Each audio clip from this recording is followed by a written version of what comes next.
Hey, this is Introduction to Economics 1301, and we are talking about business cycles today. We're doing the first half of Chapter 12.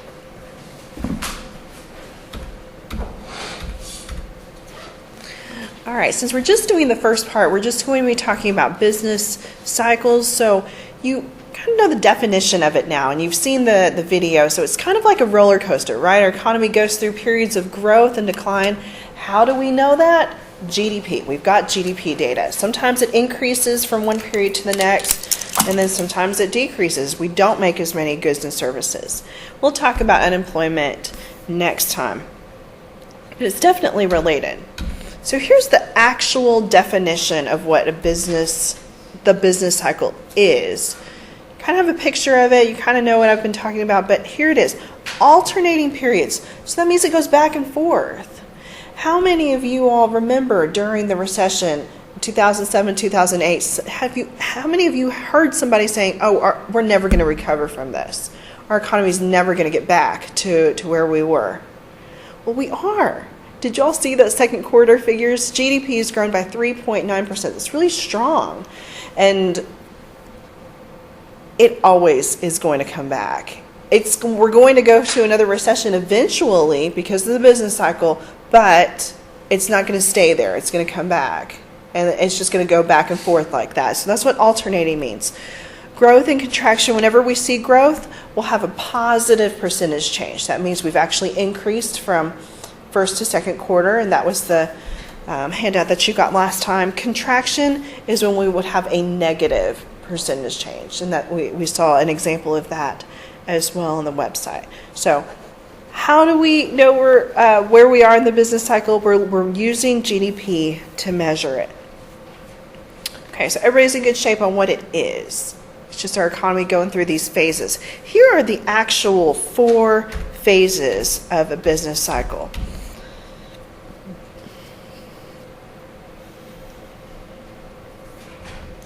So we've got a peak, recession, trough, and recovery. And we'll label them on a graph here in just a second. But if you look at the business cycle data for our country, any economy, it looks like somebody's heart monitor printout from how their heart is doing.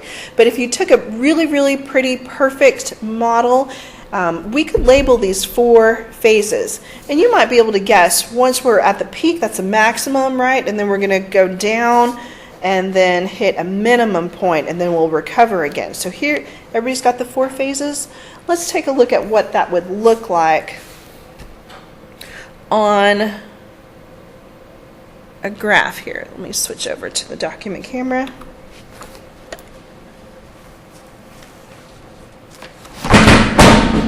Okay, we've got our time over here on the horizontal axis, and then we'll put changes in real GDP. Do y'all remember what that adjective means? What, GDP? Yes. So real GDP versus nominal GDP.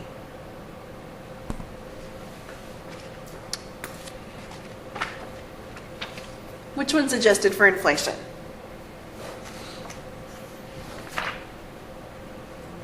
This one, yes. So this means it has been adjusted for inflation. Nominal, remember, means it's not.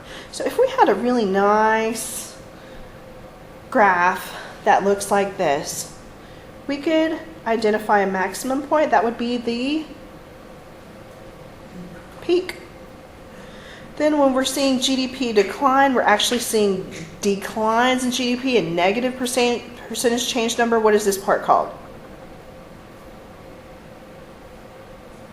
Recession, good mark. And then we hit a minimum point, that's your trough right there. And then we are headed towards a recovery here. And then it's going to be a repeat, right? Peak, recession, trough, recovery. And it's always going to be there. Just like that MIT professor said. It's not like a pendulum clock. We can't predict it every single time, but it will always be there.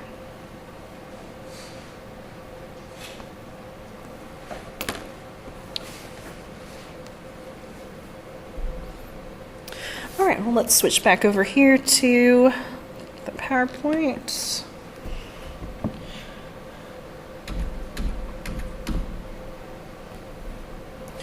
Well, you've identified the peak on a graph, but here's what it is. It's when we've reached a maximum after we have recovered. Are we at our peak yet in our country? I don't think so. It looks like our economy is still growing. We still have some orders for durable goods going up. You may have heard about Janet Yellen, our current Federal Reserve Chairman. You may have heard news that they're raising interest rates. Actually, Linda mentioned that last time, remember in class?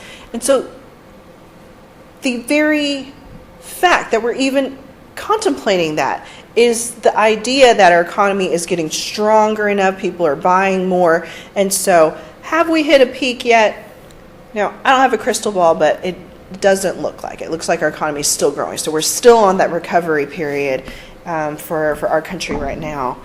A recession, y'all probably have heard about this in the news before you even got to this class. It's bad news, right, for an economy. Now, you know, by the definition, GDP is declining. We're making fewer goods and services than before. And this is, as y'all know, when unemployment rises. We call this a contraction in the economy, so we're just not making as many goods and services as before. Why? Because some of our, you could think of it as inefficiency. Some of our workers aren't being utilized if they're unemployed. Well, you probably have heard about a depression as well. So how long does a recession have to go before we call it a... before I'm getting ahead of myself. Before we talk about a depression, how long do we have to go before we call it a recession? And here's a general rule, although I'll have to say in the past few years it's really changed. But according to the author of your book, at least 2 consecutive quarters. So if you look at that GDP data on that table that I showed you before we got started with the PowerPoint, we just saw one negative number there, right? So that was 1 quarter. If we saw 2 negative numbers in a row, that'd be 2 consecutive quarters where our GDPs actually declined. And really, this is the older rule. Greg Mankiw, he is the economics chair and professor at Harvard. His book is most widely used in principles of macro classes, and he has revised his book. It's now defined in terms of severity. How do you know it's a recession versus a depression? It's how bad it is, not by length of time, as you see right here on this slide. All right, so the difference between a recession and a depression is how bad it is. How bad it is. A trough, y'all know, is the minimum point. After we hit the trough, then we're looking at recovery there. And it's the worst part of it all.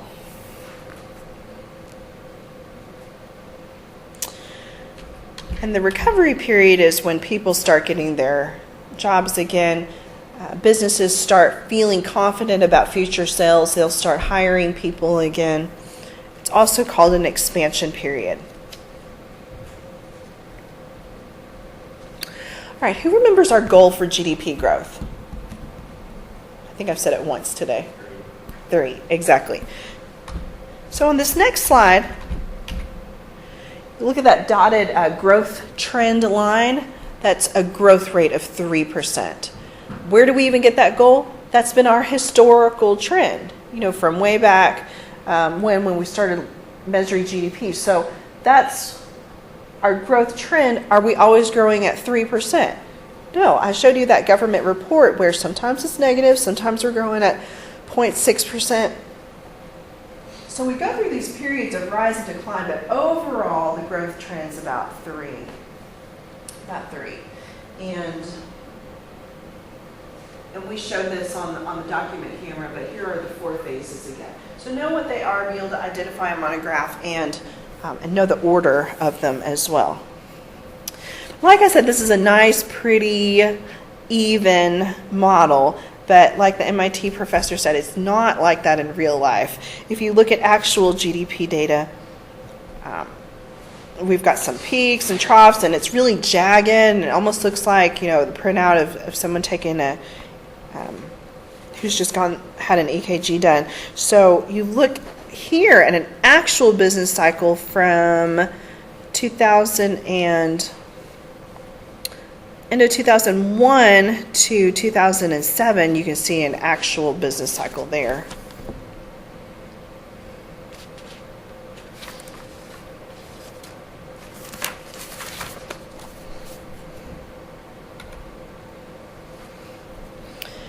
And in this exhibit, you can see that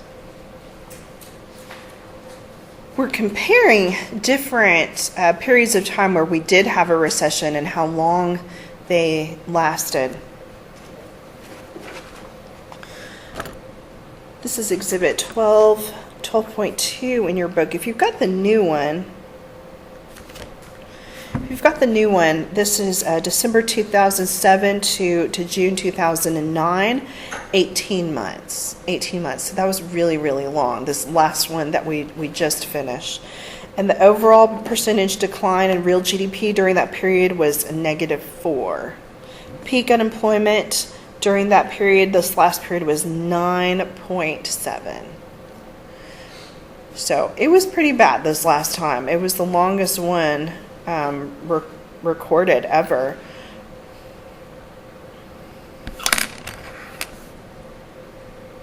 Who remembers what we try to keep unemployment between? Did I tell y'all? We'll talk about it next time, but between 4 and 6. Between 4 and 6. So if that was 9.7, that's really bad.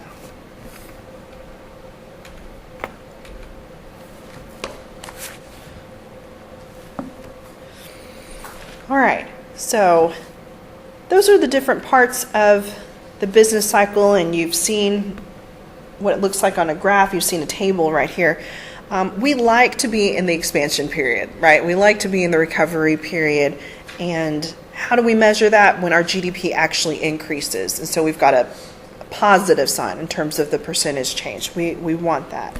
Why? Because that's when firms are hiring people. People feel positive about the future. If you're not afraid about getting laid off, if you're confident about future income, this is the time that you buy a new house, buy a new car, right? Buy a new washer and dryer. And that gives Home Depot, construction companies, more revenue. They're going to be hiring more people. And we talked about the circular flow of income last time, how important it is to keep resources and money flowing throughout our economy. So that's our goal.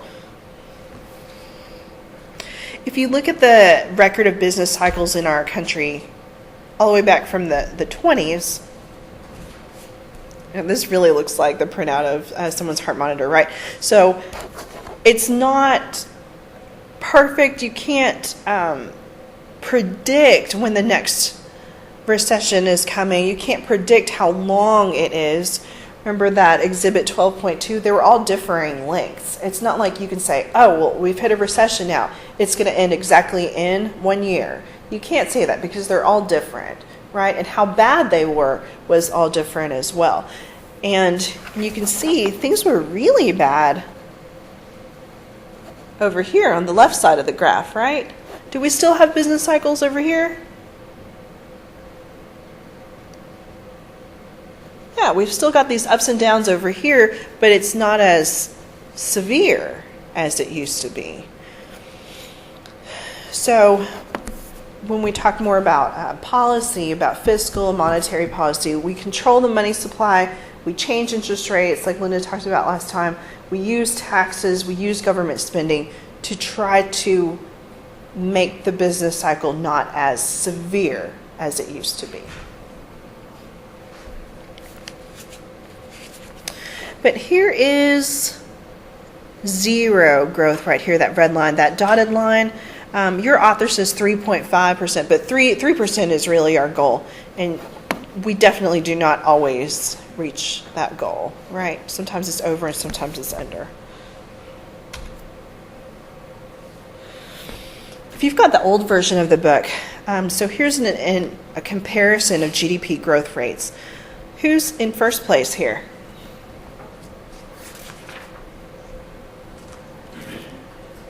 As of the mid to late 2000s? China. And you look at, remember in that table, why is our GDP so low, 0.4%? Because we were in the middle of just barely getting out of the recession, right? So we've got these really, really high growth rates with India and China. And let me switch over here to if you've got the new version of the book, we've got some data from 5 years later.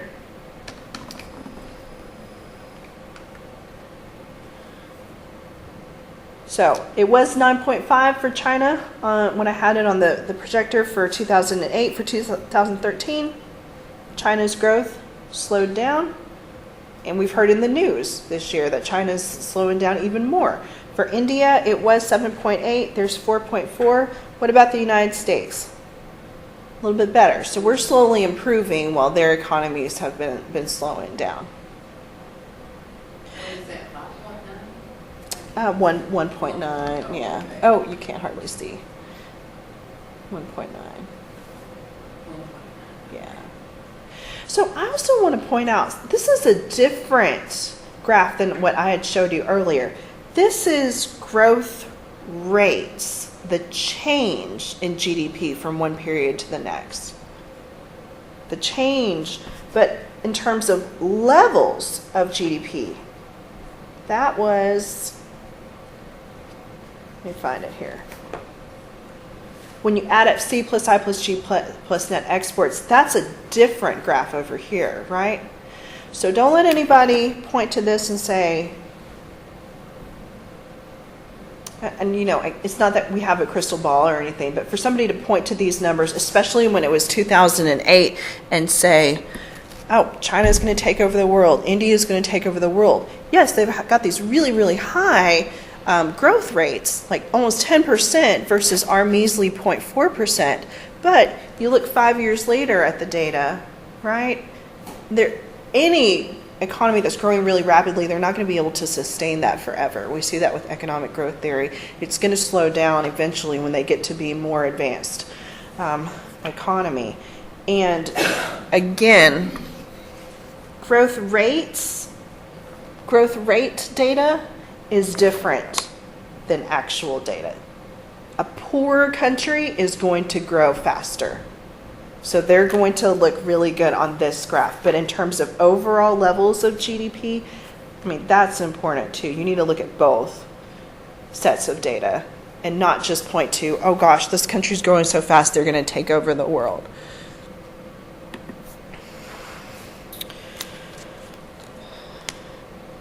All right, so the business cycle is always going to be there. You know the different parts to it. Are we just going to just sit back and just wait for things to happen? We can kind of have some signals that kind of tell us where we're going. You can't exactly predict how bad it's going to be or how long a recession will last, but we have some clues, and we call these leading indicators. We've got leading, coincident, and lagging indicators. So a leading indicator, as you might be able to guess, is something that changes before the business cycle actually changes.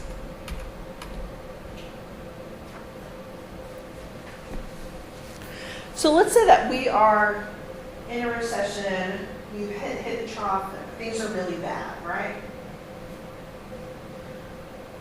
What does it tell you when you're looking at data and it looks like people are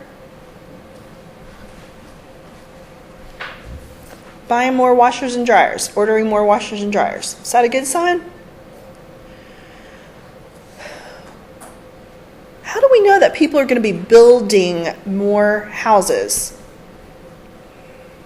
What do you have to get before you can build on your property? Okay, land. And then you have to get something from the city. A permit. So we've got some data here. If it looks like people are applying for more and more permits, that is a clue that it looks like economic activity is picking up, right? That people feel more positive about the future. Because you're not going to build a new house, you're not going to build a new factory on your land unless you're you're expecting future income, right? And future sales, strong future sales. So we've got a whole list of things that give us clues, leading indicators that give us clues when a recovery is coming or that we're going to see continued economic growth. So new building permits, new orders for plant and equipment. A coincident indicator, so these are things that change along with the business cycle. So when GDP is going up, these variables will increase. When GDP is declining, these variables will decrease. Oops. And that's what a coincident indicator. So they change at the same time that real GDP changes. Well, this is pretty easy. Payroll data, right? Income data. Sales data.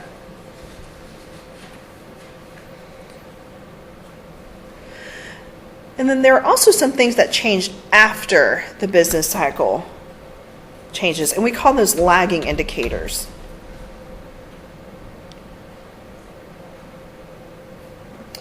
Who remembers what I said unemployment was the worst that it was in our last recession? 9.7. It has taken a long time for us to get down to 5. Whatever it is right now, 5.2. It has taken us a while. So that was 2008. It is 2015 now. 7 years. So lagging indicators that change after GDP changes. Why is the unemployment rate a lagging indicator? Because businesses, even though the economy has, is on the recovery, on the road to recovery, if you're a manager, if you're a supervisor, you're not going to be hiring a bunch of people that you laid off until you're sure, right? And you're really confident of future sales.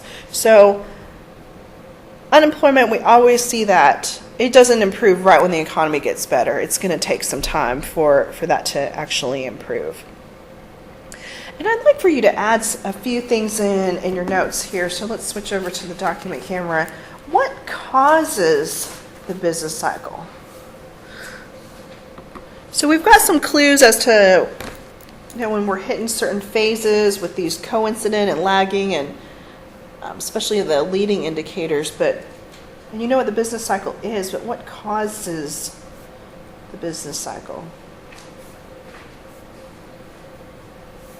I remember in the video they showed in Japan this housing bubble that they had with the apartments. So people just got really crazy in terms of, I'm willing to pay, $1 million to live here, and then after a certain time, all that bubble, as they say, just kind of burst, right? And then nobody wanted to live there.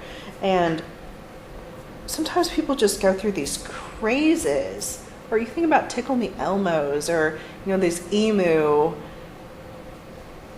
craze that people went through. And so this artificially high demand just builds up for something, and then after a certain point people realize, this isn't going to be this huge thing that's going to make me rich like I thought it was.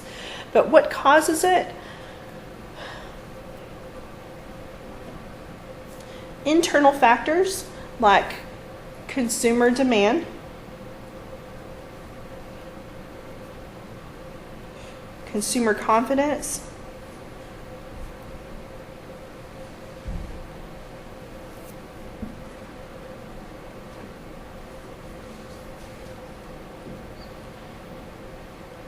and that's going to impact spending, right, on our economy.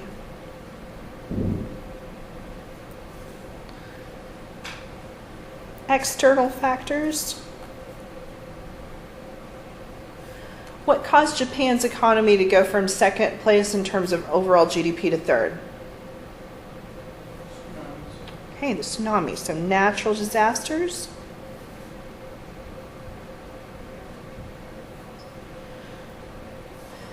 If a country next to you just starts bombing you, that's an external factor that's definitely going to impact your economy.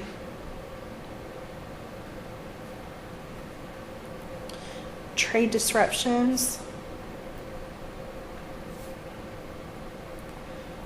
And then number 3, policy factors.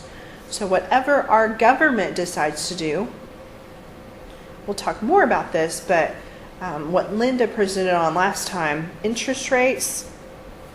So changing interest rates.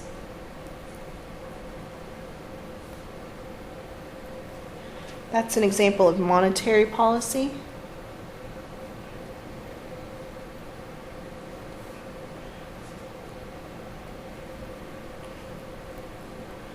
The government decides to spend money or spend less, tax more, tax less, that's fiscal policy.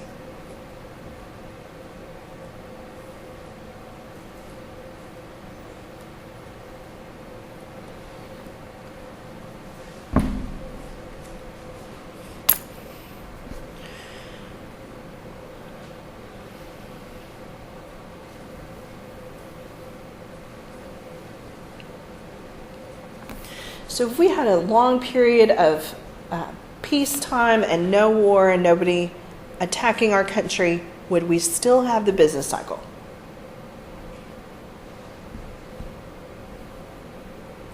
Yeah, because that's just an external factor. We've got internal factors. We've got the government, spending more, spending less, changing the level of taxes. Absolutely. And if we were to go through each decade of the United States, you think about major events, so wars, right? Or the discovery of different technologies. Every single time one of those things happen, it impacts our economy. Or if our Federal Reserve decides to lower interest rates or raise interest rates, any one of those things can impact our economy. So let me go back to the 90s here.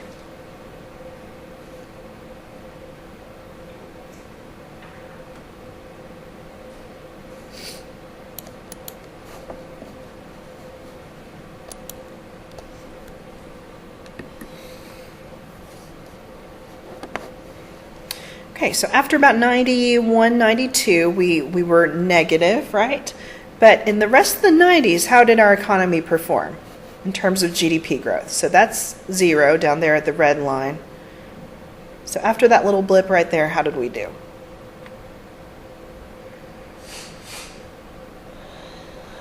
Y'all see any more recessions? It was just that one time we were under, and the rest. Yeah, and then over in the 05, it went under. Down over here, yeah. So, but the rest, and that was in the 2000s, but in the rest of the 90s, it looked pretty great, right? A lot of people said the business cycle is dead. They literally thought we would never hit another recession, we never hit another trough. It was just going to be recovery from here on out. Why did they think that? The internet, better technology. If somebody came up, so knowing what you know about this chapter, if somebody told you the business cycle is gone and never going to be back again, what would you say? It's always going to be there. It always will. And it was up to the economists during this time. People were calling it the Goldilocks economy. People were calling it the new economy in the rest of the 2000s. So we've got, it was up to the economists to say that that's completely silly. We'll always have the business cycle. This is a great period of recovery right now, but we're going to eventually hit a peak and then see a recession. And we've had 2 since then. All right, so that is our talk on business cycles, and I'll go ahead and stop this.